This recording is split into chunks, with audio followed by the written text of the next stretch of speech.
समुद्र में गिरी बारिश की एक बूंद को कभी भी अलग नहीं किया जा सकता, क्योंकि ये दोनों लिक्विड फॉर्म में होते हैं और एक दूसरे में इस तरह मिल जाते हैं कि इन दोनों को अलग कर पाना इम्पॉसिबल हो जाता है। आखिर ऐसी क्या वजह है कि प्रशांत महासागर और अटलांटिक ओशियन दोनों ही एक दूसरे के इतना नज़दीक आने पर हमेशा सेपरेट मोड में रहते हैं, हमेशा एक दूसरे से अलग होते हैं।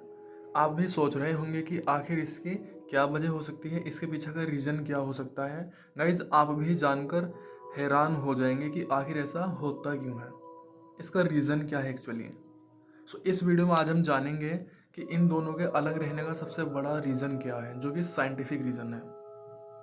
गाइज, पानी बारिश से आए या फिर नदी से आए, उसको आकर समुद्र में ही मिलना होता है। इन सब में सबसे ज़्यादा हैरान कर देने वाली बात यह होती है कि जब इनको दूर से देखा जाता है तो इस तरह का इंटरफेस होता है जैसे किसी ट्रांसपेरेंटेड इनविजिबल दीवार ने इन दोनों को आपस में मिलने से रोका हुआ है।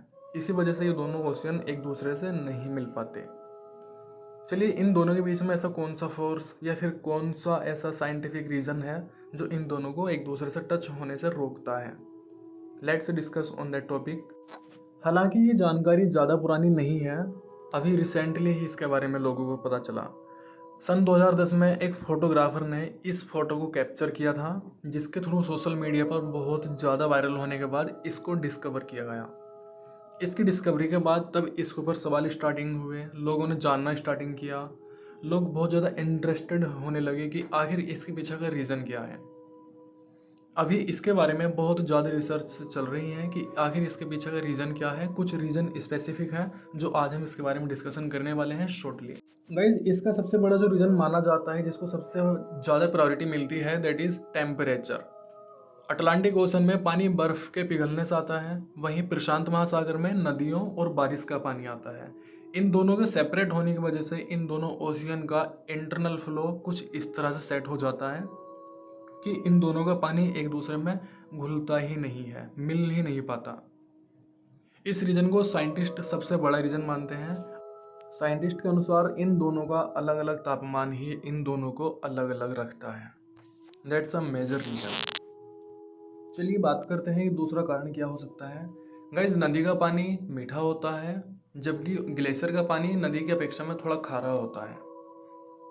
इन दोनों के स्वाद के अलग अलग होने की वजह से इनकी इंटरनल स्ट्रक्चर भी अलग अलग होती है। इन दोनों का टेम्परेचर, इन दोनों की स्ट्रक्चर और इन दोनों के अंदर जो प्राकृतिक जो भी नेचुरल इंग्रेडिएंट्स पाए जाते हैं, उनका सेपरेशन होना इन दोनों के अलग होने में सबसे ज़्यादा महत्वपूर्ण भूमिका निभाता है। अब पानी की ज़्यादा क्वांटिटी होने की वजह से दोनों ही समुद्र के पानी एक दूसरे के अपोजिट फोर्स लगाते हैं, जिस वजह से इन दोनों का पानी एक दूसरे से दूर होता रहता है और वो नहीं मिल पाता आपस में।